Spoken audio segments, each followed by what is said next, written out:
let's talk a little bit about the banned Jordan 1. So, as I mentioned to you previously, Jordan Brand for some reason is deciding to bring back a very iconic shoe at possibly the worst time for Jordan 1s. I feel like Jordan 1s are probably at the lowest they've ever been in terms of popularity. You can see it from the resale prices on StockX.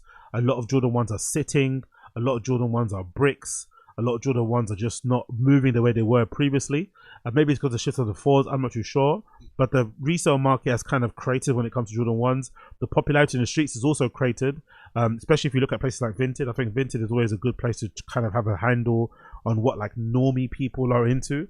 And if you go on Vinted, you'll find a bunch of people selling Jordan 1s, some of them pretty decent colorways for really close to retail, if not less than retail prices. So even normies who were obsessed with wearing Jordan 1s have stopped wearing them. So you lost the sneakerheads, you lost the normies. So there's no real point to try to push the Jordan 1s again. But obviously, Jordan Brand and Nike in general are always very slow and late to the punch. And they decided to launch this new approach to retros, which I think should have come a long time ago, and it's now a little bit probably too late considering the shift in the sneaker industry. And what I'm talking about is this particular one. This is courtesy of Complex. It says the original band Jordan 1 is back. How accurate is a retro? They're saying how accurate it is because this particular 2025 release has been made to the exact specifications to the original Jordan 1 band pair that released in 1985. So they've basically done what every sneakerhead, myself included, has been hoping and wishing for and pleading for them to do since the beginning of time, was to basically retool a retro and build it from the ground up to spec of the original vintage shoe. And if you know, like a lot of sneakerheads, myself included, have had a very fraught relationship, very aggressively angry relationship with Nike, because over the years they've absolutely botched and destroyed a bunch of retros because they did the bare minimum. They didn't really go and try and go the extra mile and try to bring back the retro in with exact specifications, even though the retro was only brought back in theory to attract sneakerheads, which I never understood. Right? If you're gonna do a retro, you basically do it because you know sneakerheads love them, and you know it's a very dedicated niche bunch, but they're definitely gonna buy all the fucking colorways because they love that model. Why not, when you release this retro for the first time, try and release that retro to be as close as possible to the OG, which will then encourage more sneakerheads to buy it. And because sneakerheads, for the most part, are the ones that set the quote-unquote trends, the normies will also then end up buying all the GRs, instead of just launching a very shitty retro that then has repercussions and a dripple effect when it comes to the GRs. A good example being the Air Max Lite. When the Air Max Lite was retroed, it was so poor compared to the OG that the sneakerheads didn't like it. And then by the time it hit the GRs, or the but by the time it was a general release and JD Sports and stuff, even the normies didn't like it either. But with the Jordan 1, the real issue here is that they're not as popular as they once were, and this has come about at a time when replicas, fake shoes are the best they've ever been. So somebody now can get a pair of a band Jordan 1s from a rep company, from a rep store in China somewhere, probably get this shipped to their house with under 2 weeks, and it be a pretty decent quality for a quarter or a fraction of the price, and with basically unlimited availability, as opposed to this, which are made to spec, but the people that want to buy them are overbuying Jordans, and they're going to be limited, and you're not going to be able to get them easily, and they're super expensive. So it comes at the worst time possible. But let's actually check out the review anyway, courtesy of Complex and Brendan Doon. It says as follows: Air Jordan were hammered in the making of this product. Air Jordans were harmed in the making of this product. In 2023, when Jordan Brand started working on, wow, it took them 2 years to do this. That's way too long, no? So they started doing this when the Jordans were going through a renaissance, Jordan 1s. They were at their plump. I guess maybe even sooner than that. Maybe even 2019, 2020, I feel like Jordans were really popping off. And it took them 2 years to drop. So it takes them 2 years to do this. It took them more than, I don't know, it's been like 20 years since they've done a really good retro. And now it took them more than 2 years to put this out. And they completely missed the boat. When in 2023, Jordan Brand started work on recreating the 2025 release of the original black and red Jordan 1, that mythical band sneaker that kickstarted Air Jordan Mania when it released in 1985. This was to be the 40th anniversary of the sneaker.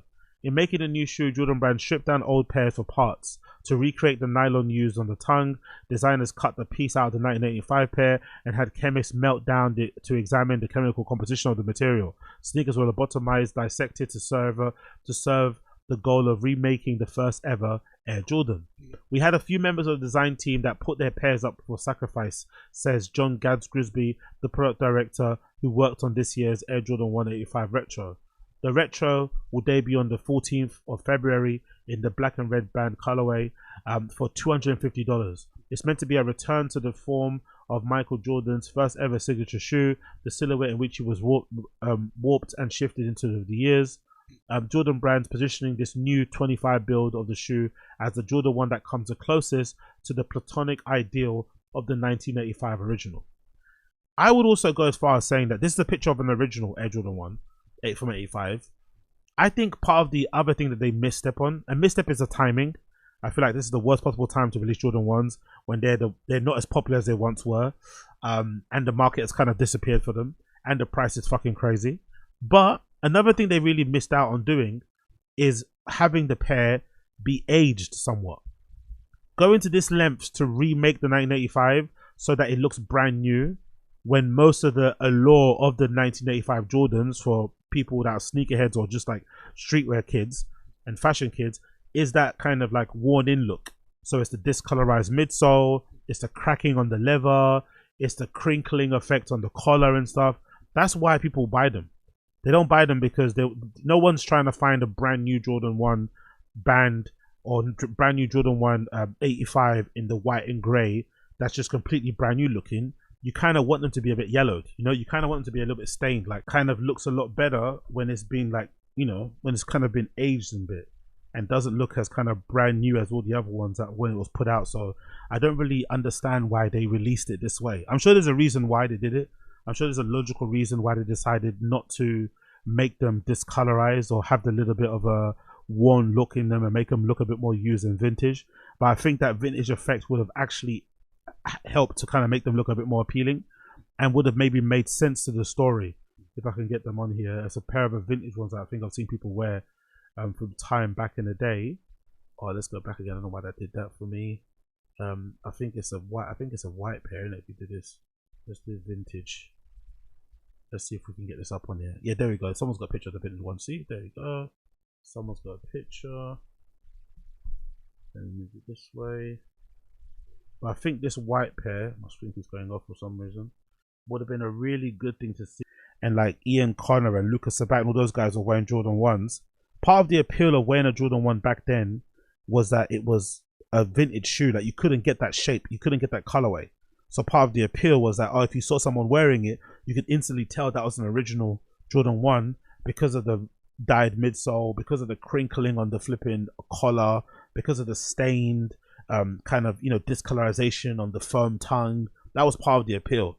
So it kind of seems a bit weird to remake the shoe, but then not make it to specificate, not make it to look like, at least when it comes aesthetically, to look like the old ones. That's what I'm saying. And I think it would have looked far better actually, and would have maybe added to the appeal if they actually did release them and had them looking exactly like the actual OG when they dropped, which is this one here. So you see, most people had a pair like this.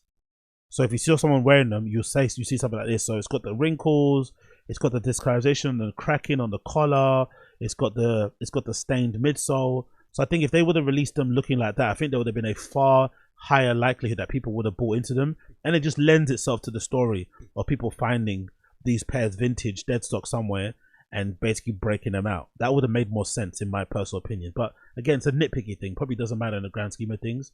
But I think getting these like this would have been a far better way to doing it, because when I think of these, I think of, like, again, if I get them up, I think of when Lucas Sabat used to wear them and Ian Connor and stuff. They used to have them and they used to be vintage as well. So let's see if it comes up like this. But I'm pretty sure it was similar. Let's see, is there a picture of him wearing a pair? Is there no one? Maybe it's not. Maybe no one's got a picture of him wearing a pair. But essentially all those guys were wearing them. I think even maybe Ian Connor might have a pair on here. Let's see if I can find a picture of him wearing one. Maybe I might be mistaken here. Okay, there's no, I can't find them. Okay, cool. I thought I'd find them. Let's just do Jordan 1. in color. Let's get away the white grey. Maybe we'll come that way. So there is some pictures on here, but I think this is him. That's when off-white ones. But a lot of these guys had them back in the day, and Virgil and Kanye and stuff, when that was the big thing everyone was wearing. I can't see them now at the moment, but there was a thing back in the day that I remember. But anyway, let's go back to the article. It says as follows. So yeah, we wanted to be really intentional about the. By the way, I hate these autoplay videos, man. This is honestly one of the things I wish would get eliminated from all websites. These videos that autoplay on sites to kind of boost the view numbers and to help them get more ads is so intrusive. You can't block them or anything. I fucking hate them. I'm sure there's a plugin I can probably get that will block these videos. I need to find a way to block them because these things take up so much data and they're just so intrusive. Anyway, let's continue. We're going to be really, really intentional about the specifications of the story, all the cultural equity being mirrored back. This meant consulting the old shoe dogs who were at Nike when the Air Jordan was gestating, like the Bruce Kilgroys, best known to be the designer of the Nike Air Force One, and Brad Johnson, who worked on the original Jordans as product line manager. Pete Moore is a designer behind the Jordan 1, passed in 2022. It meant spending nearly a month at the factory in China, fussing over the retro's most minute details. You know what also would have been really good as a minute detail to do? If you're going to re-release these to specifications, why not re-release them with the original price? Why not release them with the original RIP, which I think somebody had a picture of them once I saw on social. I saw on Twitter. It might have been like $70 or something. Just as a ruse, just as a little kind of, let's give back to the community. Let's not make everything a fucking, money making exercise. Let's actually tell a story and release these as per the original retail price, at least for the first drop. That would have been a pretty cool story, but they're not going to do that. They're gonna do something that we've been asking them to do for fucking decades, and then try and charge us two times what the retail is meant to be, and then have them in limited, and then have a bunch of fucking bots take them anyway. Like clever brand.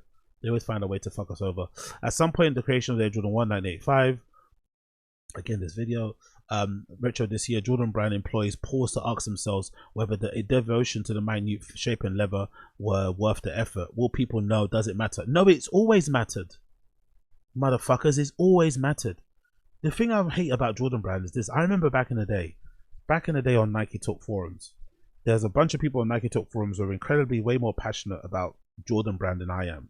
I've always been more of a regular Nike MX head, but in America, obviously, they care way more about Jordan brand. And back then, there was a bunch of people who worked at Jordan brand who were actually plugged into Nike Talk. Some of them would post on there. I think one of the guys' name was like Gentry or something. But they used to fucking hate those guys. And those Jordan brand guys also had a lot of contempt for sneakerheads, because they'd be asking for details, they'd be asking for attention to detail, quality improvements, little things. And the Jordan brand people were acting as if like they were above it all. Like, how dare you ask for anything? Just you take what you're given. There was almost an air of contempt between people that worked at Nike and the fans that love the shoe, especially the sneakers, because for the most part, the ones that were driving the sales and selling out all of these fucking niche models and crazy colorways were the fucking sneakerheads. They're the ones that kind of contributed to, the sneaker industry being $1 billion industry that is now, that, essentially everybody now is a sneakerhead. Back in the day, it was like a specific niche and a hobby that you're into or whatever. Now, basically, everybody knows what a Yeezy is. Everybody has kind of seen what a limited edition shoe is. Everybody knows what Qs are, what limited drops are. Everybody knows that sort of stuff. It's kind of common knowledge. But back then, everybody was crying out for this sort of stuff. And I remember specifically myself and others on forums saying, we would be more than happy to pay double retail if these fucking brands would retro the models that we want to the exact specifications to the OGs. Because you can't wear the OGs anymore, or they're not readily available anymore. So just remake these shoes as a retro, but make them to spec, charge us double, triple, whatever, we'll buy them. They didn't do that. They did the bare minimum, dropped them anyway. Some did still sell out, some didn't sell out. And now they're obviously paying the price, because now, however many years later, the only brand in the game isn't just Nike. There's other brands, there's other independent brands, there's other sportswear brands that have now taken over and are now kind of taking away dollars, spending money, or money that they would be making from them. And that's why they're doing this. So that's why they're doing this fan service. They're not doing it because they've now suddenly woken up. They're doing it because they have no other choice. So they're trying to entice the sneakerheads back, but it's too late now. Because if you really want this pair of shoe, you could just wait until the reps make them, the rep companies, because they're going to make them. And they're going to get them what? 85% right, 90% right. most people out there don't know, couldn't tell you a fake Nike from a real one anyway. So if you just want the look, you're gonna buy it. So the reps obviously have spoiled the market, but the reps have spoiled the market only because Nike continue to go with this fucking, manufactured scarcity nonsense thing, instead of just making enough shoes that everyone can buy. Like, enough with the limited edition stuff. It doesn't make sense because everyone keeps getting backdoored. Everybody wants your stuff. Just make more of it so people can wear it. Like, this whole thing is a ruse. This whole thing is a game. I fucking hate every part of it. It's annoying. Will people know? Does it matter? Of course it matters. That's why you're making them. You don't make a Jordan 1 Retro 85 to this type of level specifications unless it's for people that know and give a fuck, because they usually spend a lot of money on shoes anyway. Like, honestly, man, it's so annoying. Jordan Brand's hope is that the sneaker will satisfy even the fushiest of collectors. This might come as an annihilation for those without the discerning eye to pick out what makes an Air Jordan 1 stand apart. In a conversation with Complex about the shoe's creation, Grisby reiterates that it's meant to be a one-to-one recreation. This is not an upspec Jordan 1 with tumbled leather panels a la coveted shattered backboard pair from 2015. That's what we were saying from the start, though. All you had to do was deconstruct a Jordan and basically the OG one and make a specification, because we know it could be done. We have people, I remember this guy called Wes, big up Wes. Wes, the former manager of Foot Patrol. Back in the day, he used to, not sure if he does it now, but he used to like a particular pair of pants. He'd wear this particular kind of like almost quarter length drop crotch pant thing, and then he'd pull up his football socks and wear like Astro. So he'd probably look a little bit forward now, but back then everybody take the piss out of him. But that was his style. And I remember he told me, like, yeah, he'd just go to Thailand and he had a particular, like, he liked that particular shape of style of pant, drop crotch, 3/4 length. He'd go to a particular tailor in Thailand and say, yeah, make me 10 of these in different materials. And the guy would make them. And I'd say, how did he do that? Yo, he deconstructed my shit. So I gave him an original pair I had to sacrifice. They deconstructed it, and then they used that deconstruction as basically patterns to make other styles of pants. So I'm also sure that you could do that with footwear. Yes, footwear is more expensive, I understand that, but Nike have the money to buy more tooling, to redesign their tooling, to design stuff from scratch. They have the money to do so. They don't, because it obviously is way more cost effective to make a shitty retro than to make it to specification, because specification means you're going to spend more money. So for sure, this Jordan, I'm not doubting, probably does cost them way more money to make per pair than a regular retro. But in the end, the fans who love them are going to buy loads of them. And essentially, if you do end up making GRs of this with less quality, they're still going to sell, because all the sneakerheads that are wearing them are going to set pace, and people that are following those people are going to want to buy them anyway. But now it's come at the worst time possible because no one's wearing fucking Jordan 1s. It's fucking stupid. So they could have done it years ago. They don't. They do it now when it's too late, and they want you to pay $250. Go fuck yourself. In some ways, Air Jordan 185 reissues feels like a response to the high-end Jordan 1 replicas created by independent makers like Zlar Studio, who propped up the cottage industry dedicated to remaking totally unauthorized Jordan 1s better than Jordan Brand. Look at Complex being a bootlicker. Totally unauthorized. That's actually a good point. I wonder if that has played a part. These sneaker these like independent sneaker customizer guys who will take a Jordan 1 that you have and then update the materials of the toe box or the side panels with ostrich leather and all this sort of malarkey. I wonder if they have played a part in pushing Nike to do this sort of stuff, because they've shown you how easy it is to do. One guy in his bedroom, one guy in his studio can remake a shoe from Nike from scratch, make it look like it's legit, and then price it at whatever much money he wants to price it at, and have people queuing up, have people on wait list ready to buy a pair. It's proof that there's a market for it, but those people aren't going to go to Nike for that. They're going to go to that person who could do it to their specifications, because Nike, it takes them, what, 25 years to decide, oh, let's make something to spec, when that guy can do it in an hour. In other ways, the high to 85 is response to it's a function more like an asset class, says Grisby. The art of jewelry rather than... Shut up. Honestly, shut up. There's already groaning about the price. Yeah, duh. 250 is a new benchmark for a Jordan 1 retail price, save for a handful of special editions, but that might not matter much. Early signs indicate that it will be tough to track down limited release. Most retailers carrying the shoe have told Complex that units are scarce and that only 23 wholesale accounts have them. Jordan Brand declined to comment. Of course, so they declined to comment. You know why they declined to comment? you know why these motherfuckers have declined to comment? I'll tell you why they declined to comment. I'll show you exactly why these motherfuckers have declined to comment. The reason why is this. This is why they declined to comment. Because they're already being backdoored. Courtesy of KicksFinder, the Air Jordan 185 bread have started to hit resale shops. So they're not even available for release yet. It's January 19th. These officially come out on the 14th of February. And they're already in fucking resale shops. And they have full size runs likely. This is likely a full size run has already hit the resale shop. How do they do that? They backdoor it.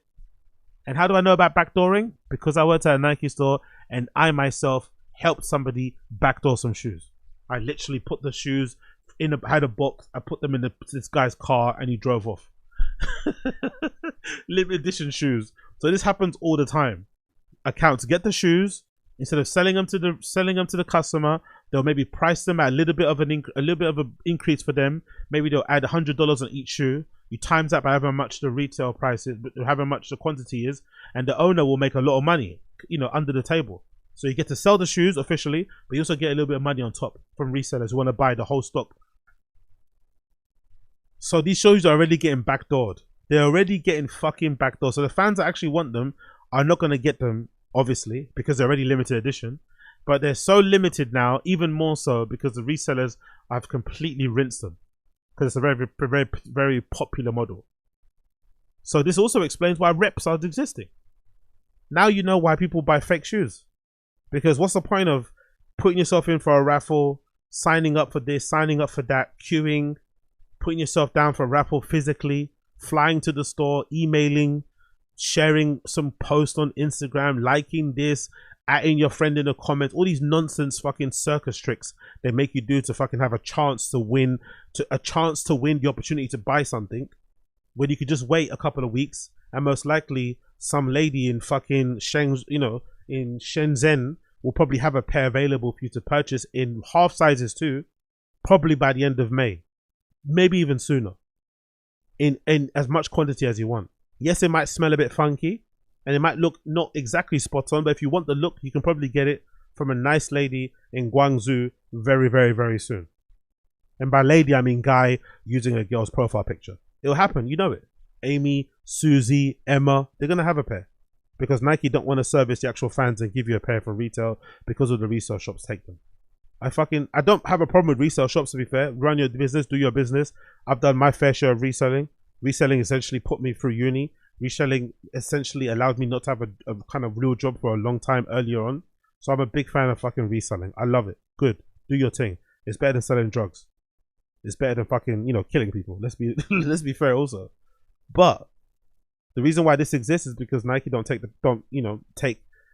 to stamp this shit out, because obviously they themselves benefit a lot from backdooring. I'm sure of it. We heard of that case of that lady who had a son who was reselling shoes using her card and shit and stuff like that. I'm sure a lot of Nike staff allegedly probably get a lot of, kickbacks from reselling as well and for backdooring.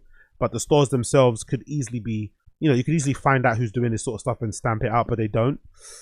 Because, bottom line, it probably helps them anyway, overall. Having this whole drama and this whole fervor and conversation around it anyway probably helps them anyway. But the person that suffers the most is the regular sneakerhead, right? The working class, blue collar sneakerhead out there is the one that suffers the most. Love to see it. Jordan Brand via Grimsby did have a plenty to offer on the nuances of the Air Jordan 185. The hardest part to recreate as the Jordan Originals was remaking the shoe, was trying to sign your signature the exact same way 40 years later. Here, according to Jordan Brand, is what the Jordan 85 is apart from the other retros. The leather. The most sneakerheads will look to judge right away on the Jordan 1s is the leather. You can see already that playing out on the online reactions to early looks at the sneaker. We'll say it again, this is not a tumbled leather Air Jordan 185. Did not have tumbled leather, so neither does this one. The leather here is flatter and with a kind of matte finish. I don't think anyone cares about that, to be fair. I don't know, they're being a little bit condescending in this article, almost like they're talking down to us on Complex, but I don't think anyone cares it's not tumbled leather. I don't think tumbled leather is the only indication of good quality leather. I just think most people have a lot of PTSD when it comes to this sort of flat leather on the Air Jordan 1, because most of the time it's usually an indication that it is a poor or not a high quality option of leather. That's what people are saying. If it is good quality, then cool. But I'm understanding why some sneakers online are a little bit skeptical, because most of the ones that we've seen that aren't tumbled leather are usually shitty plastic leather Jordan ones that you'd get from like Foot Locker and shit. But if these are better, cool, no problem with it whatsoever. And it's also to spec, because the original Band Jordan 1 didn't have tumbled leather anyway. So if you're gonna make it to spec, changing the finish of the fucking leather makes no sense really. There was effectively made one-to-one replicas of the original. According to Jordan Brand, the leather used on the Air Jordan 5 85 is a higher quality leather than what's used for the other Jordan 1s, and it isn't being used on any other model. It's meant to be thicker. That's a good idea. I like to hear that, to be fair. We've looked to get the materials as close as possible to the original, from the thickness standpoint and from the hand feel perspective. The team developing the Air Jordan 185 Retro dug through whatever notes that were left over in production of the original Air Jordan 1. They were able to track down its peculiar name, which is called glove leather, but weren't able to source the exact same material for this year's pair. Part of that is because there wasn't just a ton of that. There wasn't just a ton of thorough documentation, about the process of making Air Jordan 1 to 85. History made the sneakers legendary, but the creation may not have been as romantic or intentional as the legend suggests. Yeah, just make them as good quality leather. It doesn't, honestly, they're so fucking like dense in it.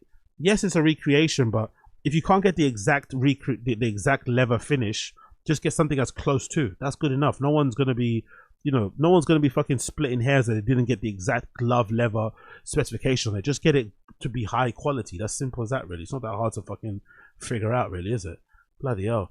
It's a little early to tell how the leather will handle creases and folds. The new Air Jordan 585 Retro did not feel plush to me when I first pulled it out of the box, but also the sneaker didn't.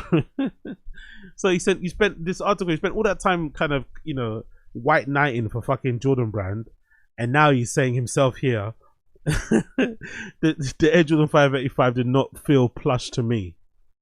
So all that stuff he said before was what? Lies, misdirection, conjecture. Fucking hell. But also the sneaker didn't wrinkle up when I bent it or back and forth. I've not yet worn the sneaker to see how the leather wears, or to see how the leather fares, in action. I do know an 85 pair, but my original Air Jordan ones are extremely worn, so the leather comparison feels unfair. It's unfair that we got fucking shit retros for 20 plus years, and now they're finally doing good ones and it's too late. Jordan Brand knows that it can't control how people will respond to the leather, but yeah, they're trying though with this fucking paid fucking advertisement piece on Complex though. But at the very least, it wants people to know that the Air Jordan 1 looks how it does for a reason. It's subjective at the end of the day. People are completely allowed to feel that what they want to feel, says Grisby. Thank you for giving me permission to feel how I want to feel, Mr. Grisby. I think the biggest thing is the context and knowing that this is the intention. The sneaker is built for longevity. Jordan Brand wants the leather on this Air Jordan 1 to be better by age, but what may be stiff right out of the box is meant to be broken into and truly enjoyed. Grisby likens a shoe to a good leather jacket or an Eames lounge chair. All right, let's relax. Let's fucking relax, right? Let's fucking relax. It's the goal is that to wear his over time. The trope will be familiar to Air Jordan 1 devotees, many of whom will justify purposely trashed pair by claiming the more beat they get, the better they are. Unfortunately, this isn't something that's shared by most sneakerheads. Most sneakerheads don't feel this way, especially Jordan brands. People that wear Jordans usually like their Jordans to look box fresh. That's why you see people on like Nike Talk forums and other places dedicating pages and pages of a thread of how to like restore the icy soles of Jordan 11s, of Concords. You'll see that back in the day, that used to be a thing. How to restore Concords, how to restore like Jordan 6 infrareds and shit, or laser red, sorry, or I forgot what is it, laser reds or whatever they're called, right? So that's a common thing. Like people that wear Jordans don't like, even when you see people proposing in Jordans and they're creased, the comments will be fucking going crazy. Oh my god, how can you crease your Jordans? So Jordan Brand people don't really like creasing their shoes. So this whole devotion to the thicker level, wear your shoes thing, it's not gonna work. They want their thing to look the way it looks out of the box. That's why I said I think it was a better idea if they just would have made them look distressed out of the box. I think it would have saved all this nonsense and all this fucking back and forth. Just make them look distressed, have the stained midsole, have the purposeful crackling on the upper and shit, make the collar look all crackled and stuff, make the fucking laces discolored, and everyone would have been happy. You would have that fake vintage look without people needing to wear them in, because no one's gonna wear them in. That's really a sneaker. They're gonna buy 3 pairs and walk around like a fucking duck to not crease their shoes, because that's what sneakers do. It continues. The original Jordan 1 standouts in this regard. The pair has usually tolerate regular 40 years plus later. Sorry, let's read that again. The original Air Jordan 1 stand out in this regard, and pairs can usually tolerate regular wear 40 years later thanks to the simple components of rubber and leather. But that's not the case for the original Air Jordan models from the 80s and 90s, most of which were prone to crumbling soles. My 1985 Air Jordan 1s are absolutely pasted and still nowhere near falling apart. But that's not really because of... They're not falling apart because of the polyurethane midsoles and because they weren't stored in dry, cool environments, and over time those midsoles crack and crumble. Most of those shoes, especially from the 80s and 90s, the only thing that crumbles is the midsole. The uppers are completely intact. There's nothing wrong with them. I've rarely seen somebody that has like original Jordans or original Nikes from the 80s and 90s have the uppers give way or get ripped or damaged or open up, or you know what I mean. Like, it's perfectly fine. All you need to do is replace the midsole or the outsole. That's why people do kind of, you know, they do transplants and shit and exchange one midsole and outsole for another, because Nike also hasn't innovated in a long time. So a lot of shoes nowadays can fit the same model they did back in the day. It's not because they're not made of good material, it's just because the polyurethane degrades over time if you don't look after it. Yeah, whatever, what do I know? We wanted to set the shoe up to what we're releasing this year to be basically able to worn for decades from now on. One hopes that the Air Jordan 185 will hold up better than the Air Jordan 1s on the late 2010s. Some of the pairs, like the last release bands and the black and blue roll ones, will succumb to mysterious feel of sparkly dust. They're tucked away in boxes for too long. When I pulled out my roll Jordan 1s from 2017 to compare them to this year's band, the upper's coated in glittery sheen. The latest Air Jordan 1 is made of completely different material, and according to Jordan Brand, shouldn't have the same problem. We don't expect that it will happen with these. Obviously, time will tell. Jordan 1's shape. The hardest part of designers was remaking the shoe was the shape. This has been decades long process. Grisby points to the Air Jordan 1 retros produced in circa 1984 with the versions that are best recreated in 1985 Air Jordan 1 prior to the release of this year's remake. Each iteration has gotten a little closer and a little closer to the original. This one was intended to be the closest to date. So from the back here, you can see it's a little bit more bulbous than usual Jordan 1s from what I can see off of my head. Usually the heel cup at the back isn't this round, and there's definitely a bit more of a angle on terms of the midsole. Most Jordan 1s usually come down flush, horizontal down that way, but they've definitely kind of made these more to spec because most retros aren't this shape. So you can probably tell from the back already that this is definitely an 85 retro, which is a good thing. You can tell from the shape already this is different than most Jordan 1 retros, which is, I think, is nice. Apart from the colorway, which is obviously will be a dead giveaway. When Jordan Brand first remade the 40th anniversary reissue, it did this by drafting the shapes of other reissues. Ultimately, the design team made the decision to instead start from scratch and rebuild the shoe from the bottom up, which you obviously should have done. This isn't a pat on the back. This is what should happen. But they have to keep saying it. It's fucking annoying me. It's like, this is the bare minimum. Like, how else are you meant to make retros? Just looking at that fucking picture. Like, fucking hell. The Air Jordan 185 isn't as tall as some recent Air Jordan 1 retros. I found the 2016 era Air Jordan 1 build to be visibly taller, whereas the collar height for the 2025 pair in hand is within millimeter collar height of my original 1985 pair. Jordan Brand concedes that the recreating the originals one-to-one here is impossible task, as there was not one consistent height across the original pairs. But then Air Jordans came from a handful of different factories and the output was not identical. There was a disparity in pairs because they have 5 different sources. Just pick the best one in it. It's like, it's almost like they're trying to make us feel bad and feel glad or give them a pat on the back for doing their jobs. Just pick the best one. Like, we don't give a fuck. Yes, there were 5 different sources, different factories. Cool. Pick the best one. Which one is regarded as the best retro usually? There's going to be one. Most sneakers are going to have one source, whether it's Vietnam, China, whatever factory they're made in. Just recreate that version. It's not that difficult. They're literally trying to, like, you know what I mean? You want a pat on the back for, like, going the extra mile that you're meant to do anyway. Where else did Jordan Brand seek to perfect the shape of the Brand Jordan 185? There's a backside, which flares out at the top of the collar and tapers down on the midsole. The midsole shape is striking when viewed from behind, especially in contrast with the more straight down one from 2016 era, like I said. But I found the shape taper on the 1985, according to Jordan, the almost egg shape behind was done on purpose. There's also the toe box which is the best bit for me, to be honest. The section of the shoe that Jordan Brand spent the greatest time on, which because it's usually the one they get the worst, more often. It's one of those pieces of sneaker anatomy that obsessives immediately check for historical accuracy, as Grimsby well knows. One of the most critical areas of any shoe is the toe. If you don't get that toe right, you're kind of disqualified from the jump. Yes, and they've been disqualified for ages. So I'm glad to see the toe box is finally good. Finally, you can even tell the toe box is good from the front. How it kind of, leaps over like that. You can even tell from the front that they've got it correct for once. 985 Jordan is a pinnacle iteration of Air Jordan 1 line. Its premium offering based on execution and cultural legacy, exclusivity and enduring design, lasting value and wearability. How is that connected to the toe box conversation? Okay, cool. I guess, okay. Why did they cost too much? Okay, cool. Why did they cost 250? Air Jordan fans offering feedback in the comment section on social media do not seem to be ready to hand over $250 for an Air Jordan 1. C connectors have long accepted way heftier prices on the secondary market, but there's been a decent amount of pre-launch sticker shock of those unwilling to stomach $250 retail price for a remake of a 40-year-old sneaker made of old-fashioned rubber and leather. No, they just not want to do it now because the market has shifted and no one wants to buy Jordan 1s. That's the main point. If they would have done this at the height of Jordan 1, of Jordan retros, these would have sold out instantly. Price them at $300, they'll still sell out.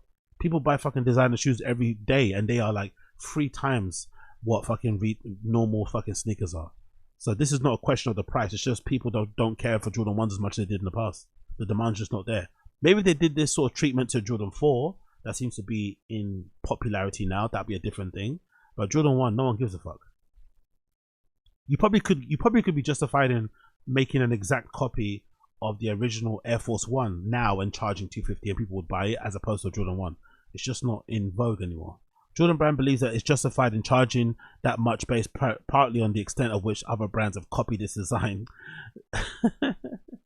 The justification for you to buy Jordan 1 is because it's the most copied Jordan shoe. Come on, man. You're not even trying to sell the quality or the legacy or the whatever. Like, what you're trying to sell, oh, because everyone copied us, you should buy the original. We're buying the copies because you guys fucked up the original so long. That's why. It's yeah. Jordan Brand believes that it's justified in charging that much based partly on the extent to which other brands have copied its design to create its own expensive high-end sneaker. The Saint Laurent SL 10H model is probably the most famous example there. Yeah, fucking Hedi Slimane did his shit there. Hedi Slimane did his fucking shit on that shoe. Whoever designed it when he was there did their fucking shit, because that shoe had a chokehold on the streets at one point. Jordan put a significant amount of time and energy into creation of the Jordan 1. The shoe comes with a new tooling, which is an expensive component to footwear manufacturing that will generally up the cost of production. Jordan Brand pointed to the shoe's rarity, legacy, and balance of supply and demand, and the intentionality of its remake as factors that went into determining the price. Whatever, man. They could determine it any way they want to, and it's like whatever. And it's just unfortunate for them that this is just not the time that Jordan 1s are in vogue or in trend anymore. People just don't give a fuck about Jordan 1s. It's just not gonna hit the same way it was in the past, and they fucked up so many retros in the past. People are skeptical, and they're gonna be hard to get hold of on purpose because they want them to be limited to create fake scarcity when they can just make way more to satisfy demand. But they don't want to do that. They could also charge them reflective of the actual original price that they were retailed for when they first released, as a sort of like a thank you to sneakerheads or something, quote unquote, a way to kind of give back in a weird way. They don't want to do that either because they like making money, which I understand also. So it is what it is, isn't it? It'll still sell out, don't get me wrong. It's still gonna sell out with ease, but let's stop with all this fucking nonsense. Recreating the Air Jordan 1 sole. The bumpy texture along the midsole of the Air Jordan 185 is digitally replicated from what is used in Jordan 1s back in 1985. Each little number in the rubber is actually taken from one-on-one from the Air Jordan 185, which had a hand carved in the 80s. This is a detail that most would gloss over. I've never seen complaints about the midsole pattern on the past Jordan 1s, but looking back at a pair of 2010s, I can clearly see a difference in this year's version. My pair of Air Jordan 1 2017 has more uniform pattern along the midsole, whereas the tiny cuts line up with each other. On the 2025 pair, the application feels more random, creating an impression of an imprecise human touch. That's pretty crazy that all this was done by hand back in the day, and now it's all done by a computer. They still fuck it up. That's incredible, man. This detail, the swoosh is different too, which is a nice addition too. I think on the original ones, the swoosh was a different material, which kind of gives it a different sort of finish, which I really like. If you look at 95 Air Jordan 1 up close, you might notice how the swoosh on the upper sticks out from the rest of the shoe. Run your fingers along the section of the sneaker and you'll feel the difference. Jordan Brand says the 1985 uses a synthetic leather on the logo, which contrasts with the legit leather used on the rest of the shoe. In recreating the sneaker, the designers of the new Jordan 1 Retro had to consider whether to fulfill that subtle difference in materials. They had a debate as to whether the swoosh should have real leather or like the original synthetic. Jordan Brand decided to have the Jordan 185 mimic the original. Its swoosh is made of synthetic leather, where the shoe uses authentic leather elsewhere. That shouldn't really been a debate though, and if you're gonna make a 1-for-1 retro, just make it 1-for-1. Like, where's the debate? Why would you make the swoosh like whatever? It's just anyway, I don't know what to say. What else is up? Anyway, that's basically it. So if you want to buy a pair, try, but as I said previously, it looks like they've already hit the fucking resale sites. So most likely, if you want a pair, you're probably gonna have to wait until they hit the official resale places to get a pair, or just wait for the reps. But getting them retail is going to be very difficult because they're limited. I think I heard somebody say they're going to do some gimmick about having 23 pairs in 23 locations. So no, 23 pairs in each 23 locations that are going to be stocking them, which is obviously to tie with Jordan's 23 number that he wore when he was playing basketball and shit, which is obviously super naff and corny. But that's what I heard they were going to do. Other people are just saying it's very limited and they're not exactly specifying their number. So when people say that, it probably means you're probably going to get less than triple digits per location, you'd imagine. Less than triple digits, I'd imagine. Less than triple digits will be available per location. So the likelihood of you being able to secure a pair retail, especially when resale sites are getting full size runs, is very, very slim. Very, very, very, very, very slim. Jumpin', them boys up to something. They just smell like. But it's a really nice shoe. Unfortunately, most of us won't be able to buy a pair. But it is a very, very, very, very, very nice shoe. Just wish it was a lot more easier to get. But hey, they don't want us to have the shoes, innit? They don't want us to have us as shoes. What are you guys saying in the stream chat? Give me a nice Adidas tracksuit and a pair of Jordans, baby, says Jack. Big up Jack. eBay got the steals. eBay shoes. Isn't part of the fun buying the retro. Big up MK. Right, don't you know exactly? Be up, Mr. Go be the special roadman. Every company needs a wake up call when their ego gets too high. The same thing is happening to Gymshark right now. Oh, really? Yes. Oh, I haven't checked the Gymshark shit. I've seen a bunch of guys. I think I saw one black guy. I think he's a fitness influencer making a video about Gymshark taking him to court. And I've seen a bunch of videos come up on my home feed, but I haven't clicked them, so I didn't know what was going on. But I guess that might be tied in with the quality stuff or what's going on there. So that's a real shame, man, because how they came up and stuff and the popularity of Gymshark has been pretty cool to witness from afar. Every time I go to a gym, there's at least one person wearing Gymshark attire in there. It's become this whole thing. The fucking head office they have, all this malarkey, you know, the founder, he's got a cool story as well, you know, printing shirts at home with the fucking, transfer paper and stuff to building the brand to being what it is now. So it's a shame that it's kind of now gone into a phase where, you know, the disappointing customers suing influencers allegedly. It's pretty wild. But yeah, I need to check out what's going on there with Gymshark. Big up Don Dotter. We're just about to make a joke about being backdoored, but reality beat me to it. big up Don Dotter. MK speaking for experience. The QC on the reps is almost better. Yeah, exactly. That's the thing. Big up FBX Potter. Yeah. The wild thing is some replicas actually have higher quality finishes than the retros, because you'll see some people doing like QC, which is a quality control checks on some replica Reddits and stuff, and you'll see people posting sometimes they'll do side by sides like, hey, I bought a retail pair of the shoe and a rep. Those people are super amazing, right? They're going out their way to kind of contribute to the community, and they're buying one fake one real shoe just for the, you know, just to give people a resource and a reference to kind of go back on. And you see people in the comments say, I actually think the retro looks like better quality than the actual real pair, or they'll be confused as to which the real pair is, which is super hilarious. So sometimes the replica factory, especially if you get like the issue is the consistency. From what I've been seeing, replicas, you have to kind of buy them in the moment. If you wait too long, you won't get good ones. So if you buy them in the right time from a particular factory, you'll get a really good one. If you wait too long, you won't get a good one. So you have to kind of be quick on the mark, even though they're kind of limitless. They can always make new pairs. If you strike while the iron's hot and get in there, you can usually get a good pair. You just have to put up with them smelling awful and taking maybe 2 weeks to arrive when they do finally do ship. So I guess that's it. But big up Jordan Brand. At least they're trying, I guess. At least they are trying, I guess. Moving on,